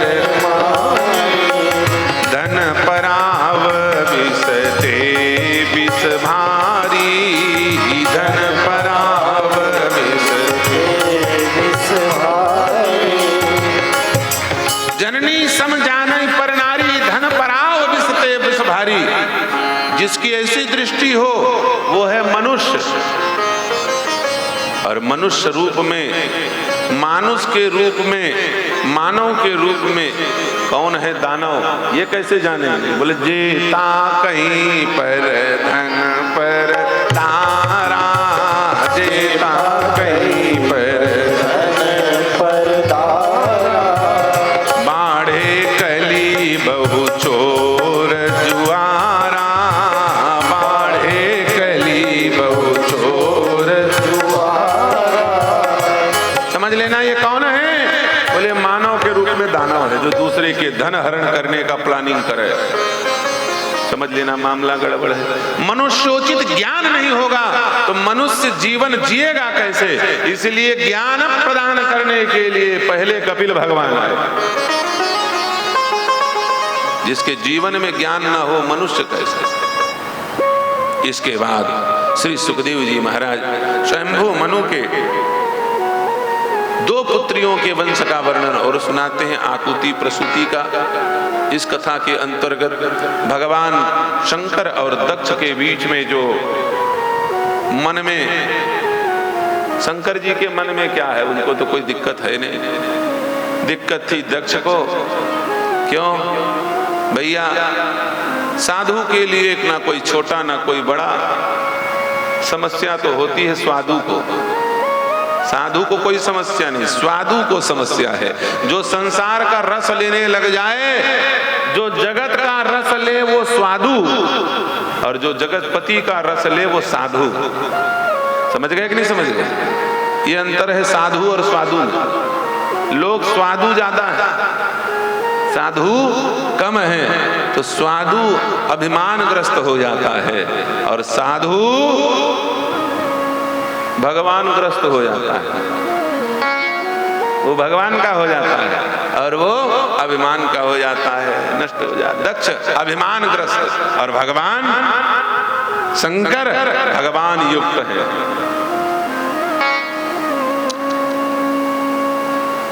भगवान शंकर के उस समाधिस्थ स्थिति को देख करके क्रोध आ गया, खूब उटपुटांग गाली गलौज करने लगा। नंदी भी कुपित हो गए, श्राप दे दिया, बोले जाओ बिना मुंह के हो जाओ, जिस मुंह से हमारे भगवान शंकर को तुमने गाली दिया वो मुंह ही ना रहे। पंडित लोग और दक्षिणा लिए थे भाई, तो यजमान के पक्ष में खड़े हो गए पंडित, हमारे यजमान को क्या कैसा। पंडितों ने उटपुटांग कुछ गाली दे दिया, बोले जाओ शंकर जी के जितने भक्त हैं सब असीव हो जाएं, सब भक्षा भक्ष खाने वाले हो जाएं, जटाजूट जटिल वेद धारण करने वाले हो जाएं, दुनिया भर का खटर पटर, ये सब श्रापा श्रापी हुआ। देवता लोग सोचे भैया लड़ाई झगड़ा श्रापा श्रापी हो रहा है यहाँ पे, इतने बड़े प्रोग्राम में रहना ठीक नहीं, भाग जाओ।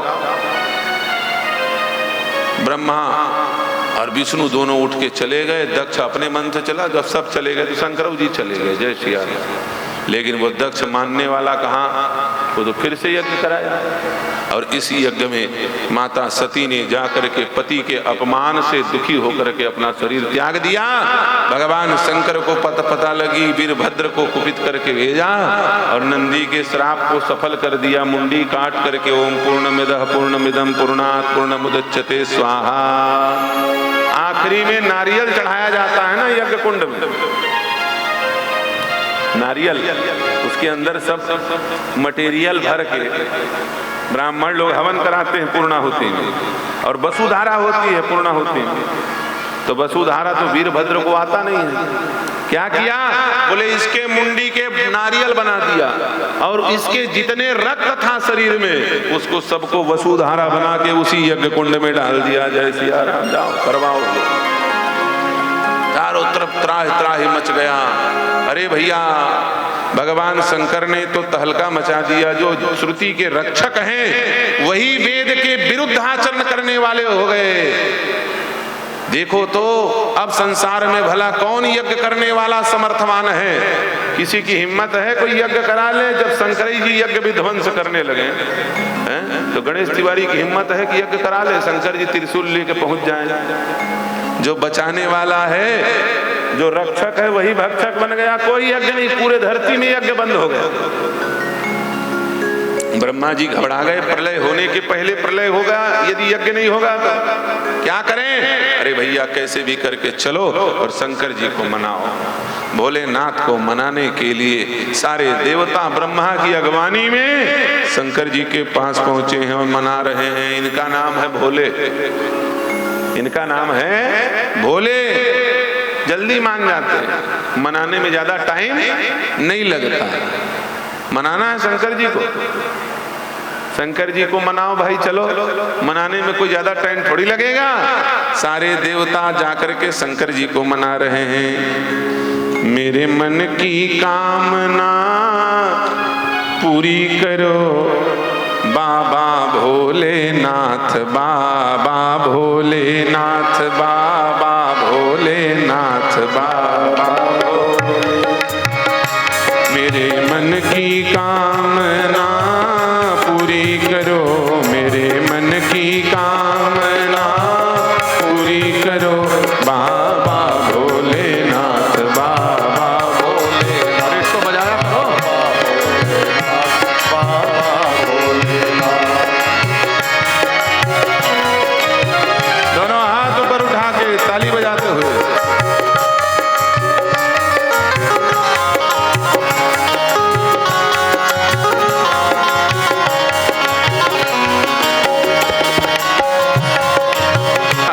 शंकर जी ने कहा जाओ इसके मुख में बकरे का मुंह ला करके लगा दो। काट करके बकरे का मस्तक लगाया और मृत संजीवनी विद्या का प्रवाह कर दिया भगवान शंकर ने।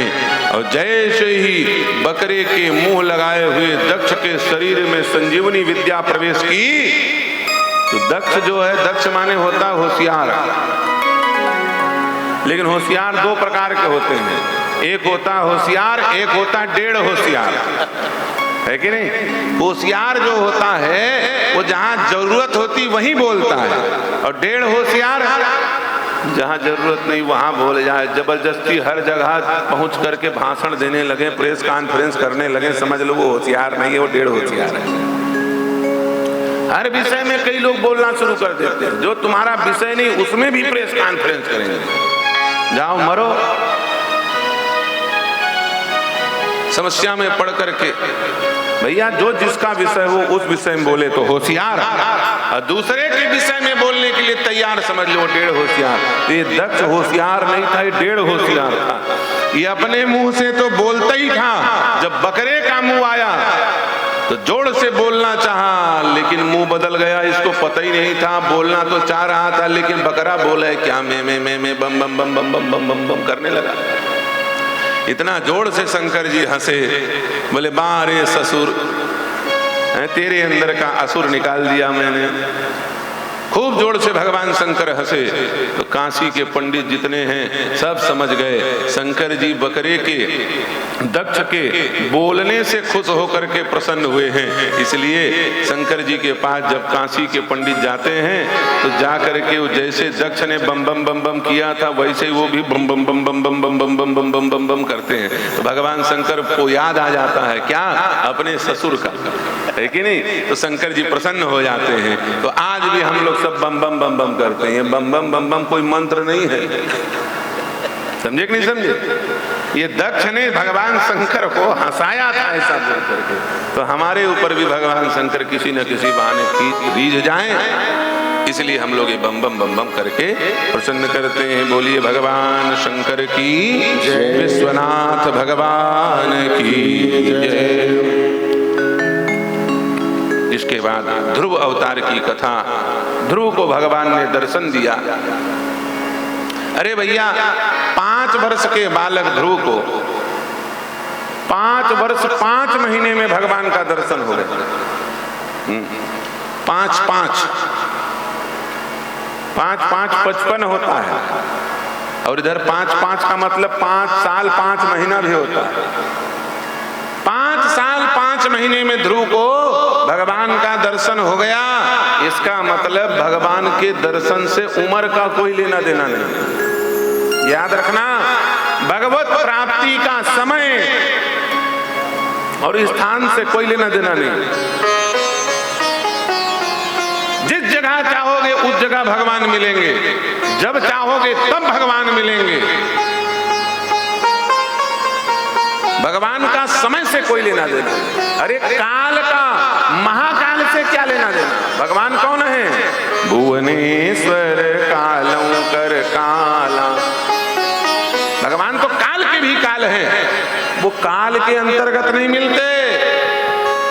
कोई भी इतना बड़ा त्रिकालदर्शी नहीं है। जाके पूछना बागेश्वर सरकार से कि हमको भगवान कब मिलेंगे, कोई नहीं बता सकता। कोई इतना बड़ा जोशी नहीं है कि वो काल गणना करके बता सके कि तुमको भगवान इस तारीख में इस डेट में मिलेंगे। तुम्हारे काल को जरूर बता देगा, लेकिन भगवान कब मिलेंगे ये नहीं बता सकते। क्यों? क्योंकि भगवान काल के अधीन नहीं है और भगवान स्थान के अधीन नहीं है। कोई ये नहीं कह सकता कि जाओ जगन्नाथपुरी में तब भगवान मिलेंगे, जाओ जाकर के द्वारिकाधीश में तब भगवान मिलेंगे, कोई नहीं कह सकता। अरे भैया भगवान तुमको भूत की बावड़ी में मिल जाएंगे, शमशान घाट में भगवान मिल जाएंगे। समय और स्थान से भगवान का कोई संबंध नहीं है। कब भगवान मिलेंगे, जब चाहेंगे तब मिलेंगे, बशर्ते इच्छा होनी चाहिए। हमको इच्छा नहीं है भगवान से मिलने की। कौन कौन भगवान से मिलना चाहता है, हाथ उठाओ। सब तैयार है, भगवान मिलेंगे बैकुंठ में, भगवान मिलेंगे वैकुंठ में। कौन कौन वैकुंठ जाना चाहता है? चलो चूहा मारने वाली दवाई खाओ सब लोग। भाई मरोगे नहीं तो वैकुंठ जाओगे कैसे? कौन कौन खाएगा? फोटो में हाथ मत उठा देना, नहीं तो रिपोर्ट लिखा जाएगा आत्महत्या की। पुलिस वाले बैठे हैं, आत्महत्या करने के लिए तैयार है। आप कोई तैयार नहीं होगा। स्वर्ग जाने के लिए सब तैयार है, लेकिन मरना पड़ेगा। बिना मरे नहीं जावत बन ही कहा महाराज की पूछे घन आदमी। बोले बिना मरे स्वर्ग पहुंच जाए तो क्या दिक्कत है? बिना मरे नहीं पहुंच सकते ना, मरना पड़ेगा, नहीं पहुंच सकते। एक जगह मैंने पूछा, क्यों भाई कौन कौन जाएगा स्वर्ग? सब लोगों ने हाथ उठा दिया। एक सामने नई नवेली बहू बैठी हुई थी, वो हाथ न उठावे। मैंने कहा तू क्यों हाथ नहीं उठा रही है? उसने कहा महाराज ये आगे मेरी सास बैठी है। तो मैंने कहा उसने तो हाथ उठाया, तू भी उठा ले। उसने कहा बोले महाराज ईमानदारी की बात ये है कि मेरा घर स्वर्ग ही जैसा है लेकिन नरक जैसा लगता है। उसका कारण ये सांस है, ये जब तक है तब तक घर नरक है, और ये स्वर्ग जा रही है, ये जैसे ही जाएगी तो मेरा घर ऑटोमेटिक स्वर्ग बन जाएगा, तो काहे को मरूं? ये चली जाए तो मेरा घर वैसे ही स्वर्ग है, इसलिए मैं हाथ नहीं उठा रही हूं। आपसे क्यों छिपाऊं? इच्छा से भगवान मिलते हैं। यद यदेच्छति तस्य तत्। जिस समय चाहोगे उस समय भगवान मिलेंगे। ध्रुव ने जब संकल्प कर लिया कि एक क्षण भी श्वास नहीं लूंगा जब तक भगवान नहीं मिलेंगे,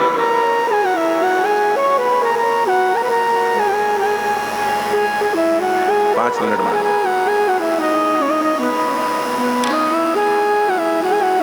भगवान को आना, सबका सांस अवरुद्ध हो गया। ऐसा सांस संधान किया है ध्रुव जी ने कि साक्षात भगवान को सामने आकर के खड़ा होना पड़ा। और 5 साल 5 महीने के ध्रुव को भगवान का दर्शन हो गया। और बड़े बड़े 55 वाले इनको बचपन में मिल गए। 55 वालों को भगवान मर जाते तो नहीं मिलते। सामने भगवान के ध्रुव, और ध्रुव के सामने भगवान, वो छोटा सा बालक देख रहा है। बोलूं क्या? पढ़ने की उम्र में तो तपस्या करने आ गए हैं, इस लोग उस लोग कुछ आता नहीं है, क्या करूं? भगवान ने कृपा किया और कृपा पूर्वक उस दिव्य शंख में मानो 10 महाविद्या 6 शास्त्र 4 वेद को घोल करके अधरोष्ट में स्पर्शित कर दिया। गाल में स्पर्श करा के ध्रुव को सारी विद्या प्रदान कर दी। और जैसे ही ध्रुव को सरस्वती की स्फूर्णा हुई, भगवान के चरणों में मस्तक झुका करके ध्रुव जी प्रार्थना करने लगे। और भगवान ने ध्रुव को हृदय से लगा करके अपनी गोद में बिठाया। और उन ध्रुव जी महाराज को उत्तानपाद ने अपने उत्तराधिकारित्व देते हुए सिंहासन पर बिठाया है। भविष्य में यक्षों के साथ युद्ध होने पर ध्रुव के छोटे भाई उत्तम का वध हो गया। कुपित होकर के यक्षों के साथ भीषण युद्ध किया ध्रुव जी ने। कुबेर इत्यादि ने आकर के शांति समझौता किया है और प्रसन्न होकर के कुबेर ने वरदान प्रदान किया ध्रुव को। इस प्रकार से ध्रुव के उत्तम वंश का वर्णन श्री सुखदेव जी महाराज परीक्षित को सुनाते हैं।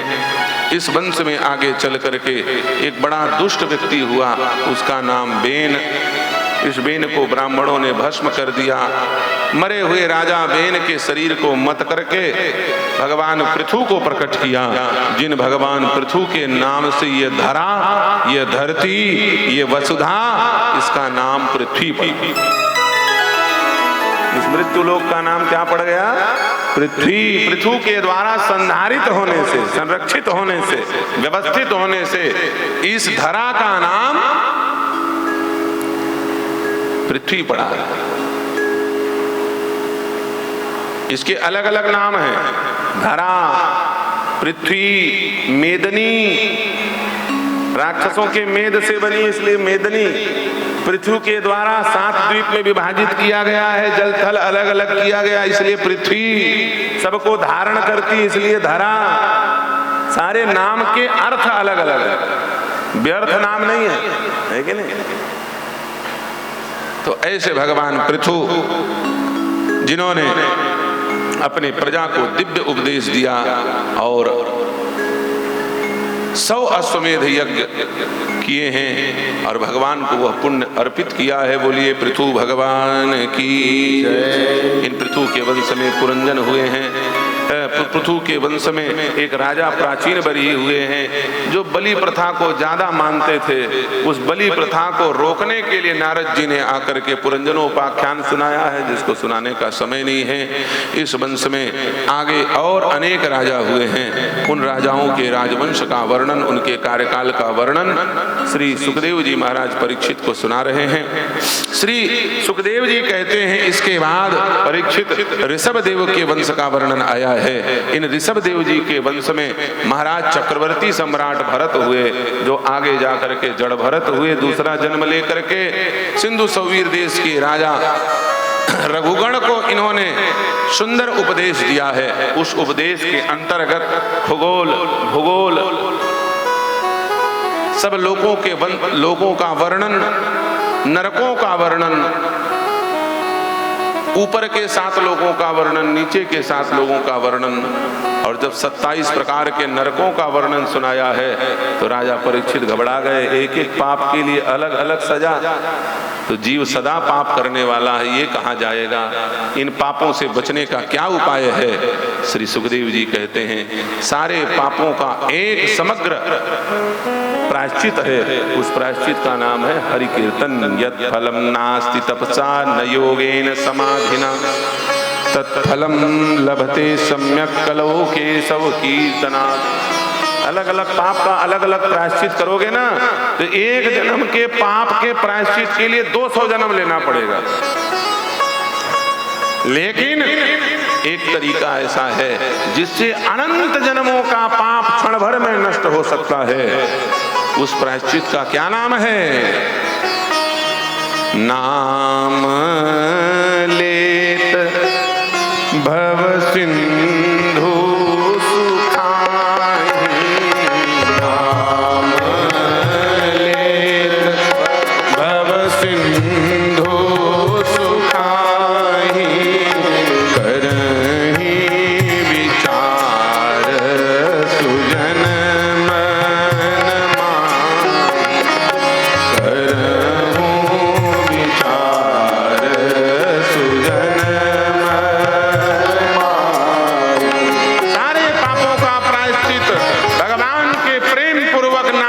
से होता है। दोनों हाथ ऊपर उठा के कोई एक बार कह दे, श्री हरे नमः, श्री हरे नमः, श्री हरे नमः, और संकल्प कर ले कि आगे मैं पाप नहीं करूंगा। उसके अनंत जन्म के पाप उसी समय नष्ट हो। इससे बढ़िया प्रायश्चित का कोई दूसरा तरीका नहीं है। नाम जप की महिमा, नाम की महिमा बताने के लिए अजामिलोपाख्यान सुनाया है, और उस पापी अजामिल को धोखे से नामाभास हो जाने से मोक्ष की गति का वर्णन श्री सुखदेव जी ने सुनाया। परीक्षित कहते हैं, प्रभु ने बड़ी कृपा की है। कलयुग के जीवों को कोई पवित्र साधन नहीं मिलने वाला। यज्ञ में भी अशुद्धि है, डुप्लीकेट चीज आ जाता है। ब्राह्मण के मंत्रों में भी अशुद्धि है, कई लोगों को पता ही नहीं चलता है। यदा यदा ही धर्मस्व के जगह में दाई दाई धर्मस्व पढ़ा थे कई जन। कैसे लाल जी? मंत्र पढ़ने वाले कहाँ मिलते? पहले मंत्र से अग्नि प्रकट हो जाती है। आजकल माचिस मारे पर थे कुंड में, तब अग्नि निकलती। पहले मंत्र पढ़ते ही अग्नि देवता प्रकट हो जाते। मंत्र शुद्ध हो, होम जप सब अशुद्ध हो गया। कोई साधन शुद्ध है तो उस साधन का नाम है नाम। राम जी के नाम में कोई मिलावट नहीं हो सकता। इसलिए कलयुग केवल नाम आधारा, सुमिर सुमिर नर उतर ही पारा।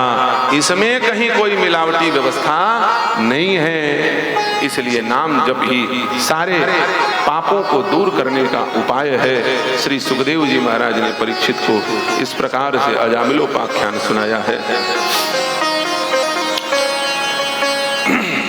दक्ष प्रजापति के 60 कन्याओं के वंश का वर्णन और बहुत सारी अंतर कथाएं हैं। उन कथाओं को हम क्या सुनाएं। एक बात परीक्षित ने पूछा, हिरण्याक्ष वध को स्मरण करके, प्रभु हमने सुना है भगवान समदृष्टा हैं, जब वो समदृष्टा हैं तो एक को मारते हैं एक को तारते हैं, ऐसा क्यों करते हैं? सुखदेव जी को बात समझ में आ गई। एक भाई तो मर गया है, दूसरे भाई का क्या हुआ ये पूछना चाहता है हिरण्यकश्यपु के बारे में, इसलिए इस प्रकार की बात गोल गोल घुमा करके पूछ रहे हैं। भक्त प्रहलाद के अवतार की कथा और प्रहलाद के ऊपर जो अत्याचार किया हिरण्यकश्यपु ने, उस चर्चा को सुनाया है। नानम प्रकार से हरि विमुख होने के कारण प्रहलाद पर अत्याचार करते हुए हिरण्यकश्यपु ने जब भक्त प्रहलाद से पूछा कि तुझे आखिर बचाता कौन है, तुझे न जाने मैंने कितने उपाय किए मारने के, तू मरता क्यों नहीं है, मेरे मारने से क्यों नहीं मरता? प्रहलाद कहते हैं, पिताजी न तुम्हारे जिलाने से मैं जीने वाला हूं, ना मैं तुम्हारे मारने से मरने वाला हूं। और दुनिया वालों तुम भी सुन लो, किसी के मारने से कोई नहीं मरता और किसी के जिलाने से कोई नहीं जीता। श्रद्धा रखो जगत के लोगों अपने दीनानाथ में, लाभ हानि जीवन और मृत्यु सब कुछ उसके हाथ में। मारने वाला है भगवान, बचाने वाला है भगवान, मारने वाला है भगवान, बचाने वाला है भगवान, मारने वाला है भगवान, बचाने वाला है भगवान, मारने वाला है भगवान, बचाने वाला है भगवान। बाल न बांका होता उसका, बाल न बांका होता उसका, बाल न बांका होता उसका, बाल न बांका होता उसका, जिसका रक्षक दया निधान, मारने वाला है भगवान, बचाने वाला है भगवान, मारने वाला है भगवान, बचाने वाला है भगवान, मारने वाला है भगवान, बचाने वाला है भगवान, मारने वाला है भगवान, बचाने वाला है भगवान।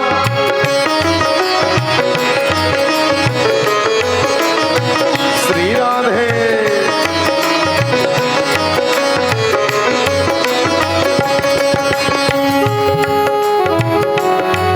झूम करके ताली बजाते हुए प्रेम से श्री हरि शरणम।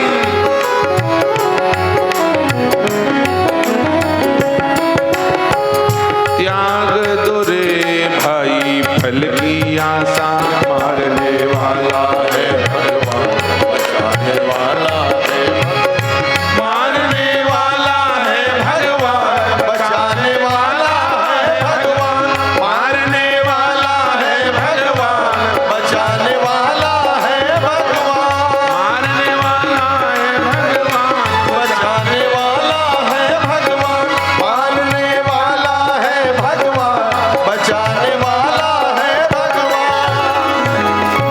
आप मुझे क्या मारेंगे? भगवान के भक्त को मारने वाला तेरे दरवाजे में खड़ा है, तेरे इसी महल में इस खंबे में खड़ा है। जैसे ही कहा, मारा खींच करके गदा का प्रहार करते ही भगवान नरसिंह प्रकट हो गए और क्षण भर में चीर करके हृदय के अतड़ियों को, आंत की अतड़ियों को भगवान नरसिंह ने गले में माला के रूप में धारण कर लिया और भक्त प्रहलाद का कल्याण किया है। बोलिए श्री नरसिंह भगवान की जय। जब जब जब हिरण्यकश्यपु मारा गया, तब जाकर के देवता लोग सुखी हुए, लेकिन फिर इसके नाती भक्त प्रहलाद जी के नाती बलि ने फिर से तपस्या से तीनों लोक को अपने अधीन कर लिया। बार बार देवताओं को दुखी होता देख करके माता अदिति, जिनके पुत्र आदित्य हैं, उन्होंने कश्यप ऋषि से एक ऐसे संतान की कामना की जिससे मेरे पुत्र देवताओं को पुनः उनका राज्य वापिस हो जाए। दिव्य व्रत का उपदेश दिया है श्री कश्यप ऋषि ने, और उस व्रत का पालन करते हुए भगवान नारायण स्वयं माता अदिति के गर्भ से वामन अंगुल के वामन बनकर के अवतरित हुए। तम बटुम वामनम दृष्ट्वा मोदमाना महर्षयः। सुंदर स्वरूप भगवान का, वामन अंगुल का, और उस स्वरूप को देखते अपलक नेत्र निहारते थक नहीं रही हैं। लग रहा है कि लगातार इस रूप को देखते रहें। कितना सुंदर स्वरूप है। माता धरती ने कृष्ण मृग चर्म प्रदान किया, गायत्री ने दिव्य व्रतबंध कराया, ब्रह्मा जी ने आकर के दीक्षा दी और एक पात्र दे दिया। कहा कि शिष्य का कर्तव्य है गुरु के लिए जाकर के मधुकरी मांगे, भिक्षा मांगे। इसलिए शिष्य जाओ, जाकर के त्रैलोक्य को भिक्षा के रूप में मांग करके आओ और मुझे प्रदान करो। छोटे से वामन अंगुल के भगवान नन्हे नन्हे पैरों से उस दिव्य भिक्षा पात्र को लेकर के त्रैलोक्य के स्वामी राजा बलि के पास भिक्षा मांगने के लिए नर्मदा खंड में, इसी मंडला के पास जहां राजा बलि ने यज्ञ किया था, ये मंडला, यहां पहुंचे। यज्ञ मंडप के मुख्य द्वार में भगवान वामन को खड़ा देख करके राजा बलि आश्चर्यचकित हो गया। लगा साक्षात सूर्य नारायण यज्ञ मंडप में प्रवेश कर रहे हैं। शुक्राचार्य ने कहा यह सूर्य नारायण नहीं है, साक्षात लक्ष्मी नारायण है। बोले तब तो और अच्छी बात है, जो स्वयं यज्ञ हैं वो मेरे दरवाजे आए हैं, मैं जाऊंगा इनके चरणों की पूजा करूंगा। राजा बलि चरणों को जाकर के भगवान वामन के प्रक्षालित कर रहे हैं। हमारे मुख्य यजमान श्री गणेश तिवारी भी यहाँ राजा बलि के रूप में हैं और देखिए चरण पखार रहे हैं सपत्नीक। शुक्राचार्य ने कहा केवल चरण पखारना, दक्षिणा उक्षिणा मत देना। अब यहाँ तो कोई शुक्राचार्य है ही नहीं है जो गणेश तिवारी मना करे। देखो मना करने वाला था तो 3 पग दान दे दिया, और नहीं होता तब तो और जो होता सब कुछ दे देते, है कि नहीं। शुक्राचार्य मना कर रहे हैं। बलि ने कहा महाराज मेरे दरवाजे में आए हुए को दान न दूं, ऐसा हो नहीं सकता। 3 पग ही धरती तो मांगा है। शुक्राचार्य ने श्राप दे दिया, यदि तुमने 3 पग पृथ्वी दी तो मेरा श्राप है तुम श्रीहीन हो जाओगे। बलि ने कहा गरल सुधा रिपु करहि मिताई, गोपद सिंधु अनल शीतलाई। भगवान के जो सन्मुख होता है उसके लिए गरल और सुधा दोनों मित्र हो जाते हैं। समुद्र गाय के खुर के समान हो जाता है। यदि भगवान के मैं सन्मुख हूं तो गुरुदेव आपका दिया गया श्राप भी मेरे लिए वरदान बन जाएगा। मैं श्रीहीन नहीं, मैं श्री युक्त हो जाऊंगा, और इतना श्री युक्त हो जाऊंगा कि देखना लक्ष्मी स्वयं आकर के मुझे भाई बनाएगी और आकर के मेरे हाथ में रक्षा सूत्र बांधेगी। ये न बद्धो बलि राजा। ये किसने बांधा? साक्षात भगवती लक्ष्मी ने। येन बद्धो बलि राजा दानवेंद्रो महाबलः तेन त्वां प्रतिबद्धामि रक्षेमाचल। सबसे पहले किसने बांधा है रक्षा सूत्र? ये राखी का त्योहार पूर्णिमा के दिन भगवती लक्ष्मी ने जाकर के बलि को, क्यों दान देने वाले का कभी अहित, बस दान देते समय एक ध्यान रखना, क्या दान देते समय एक बात ध्यान दो, दान देने का समय, दान देने का स्थान और दान देने वाली वस्तु और दान लेने वाला व्यक्ति, इन चीजों पर यदि दृष्टि रखोगे तो याद रखना, दान देने वाले का कभी घटता नहीं, दिन दिन बढ़ता ही चला जाता है, दिन दुगना रात चौगुना बढ़ता ही चला जाता है। बलि ने दान देने का संकल्प किया, शुक्राचार्य घुस गए उस नली में, बांस का छत्ता लेकर के चल रहे थे, छोटा सा टुकड़ा तोड़ के एक आंख फोड़ दिया और शुक्राचार्य नेत्रहीन हो गए। बलि शुक्राचार्य को नेत्र विहीन देख करके रो रहे हैं।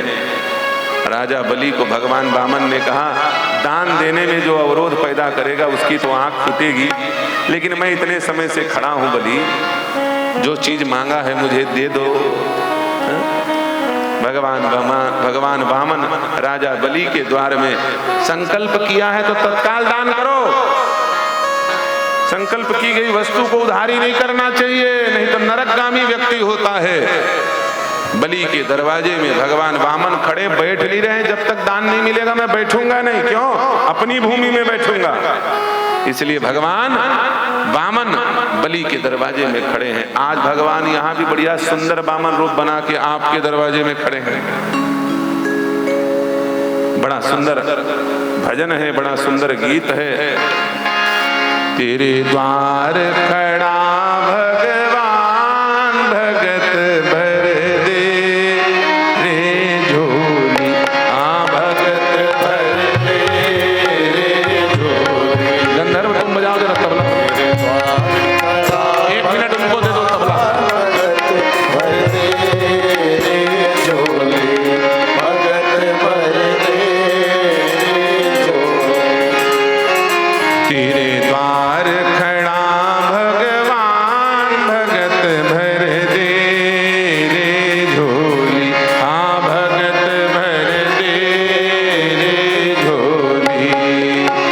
तेरे द्वार खड़ा भगवान, भगत भर दे रे झोली, भगत भर दे रे झोली। तेरा होगा बड़ा एहसान, युग युग तेरी रहेगी शान, भगत भर दे रे झोली, हाँ भगत भर दे रे झोली।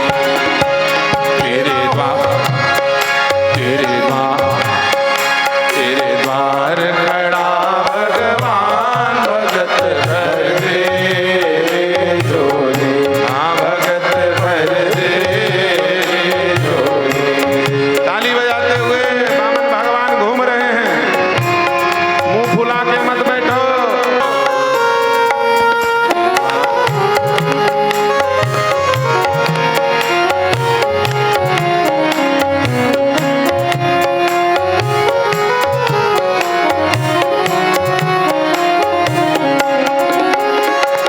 डोल उठी है सारी धरती देख रे, डोला गगन है सारा। डोल उठी है सारी धरती देख रे, डोला गगन है सारा। डोल उठी है सारी धरती देख रे, डोला गगन है सारा। डोल उठी है सारी धरती देख रे, डोला गगन है सारा।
धर्म प्रिय न लगे उस व्यक्ति का परित्याग कर देना चाहिए।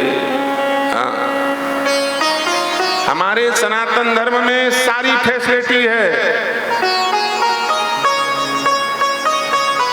जाके प्रिय न राम वैदेही तजियता ही कोटि बैरी सम यद्यपि परम सनेही।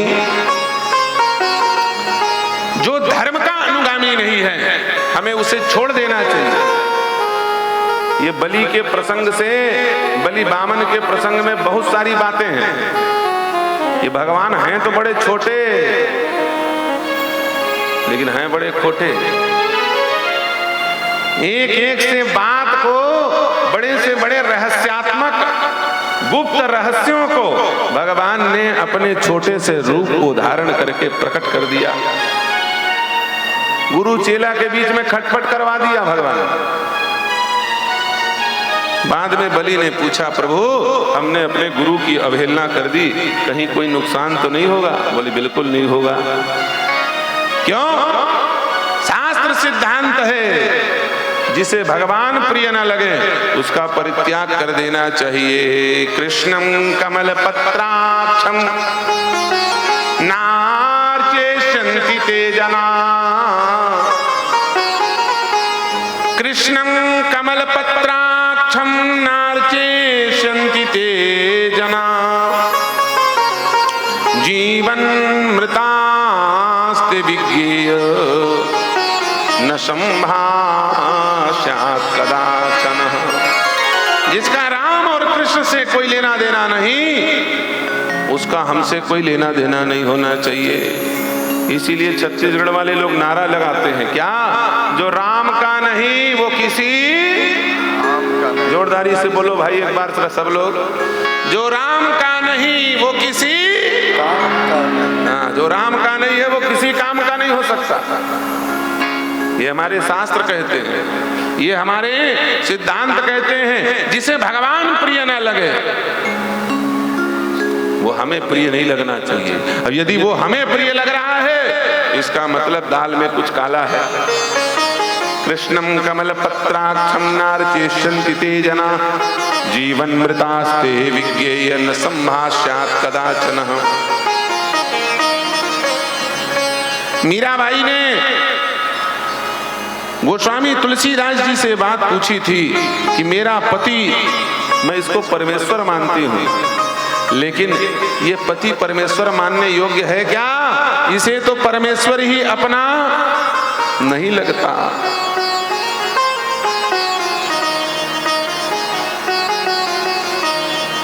श्री तुलसीदास जी ने पत्र लिख करके उत्तर दे दिया, जाके प्रिय न राम वैदेही तजियता ही कोटि बैरी सम यद्यपि परम सनेही। उसको तत्काल करोड़ों करोड़ों दुश्मन मान करके परित्याग कर देना चाहिए। तुम काहे फालतू में पड़े हो? ऐसे पति को छोड़ दो। पिता देवता के समान है, मातृदेवो भव पितृदेवो भव। उस पिता को छोड़ दो जो पिता धर्म विरुद्ध हो। प्रहलाद जी ने पिता को छोड़ दिया। भैया ब्रज की गोपिकाओं ने पति को छोड़ दिया।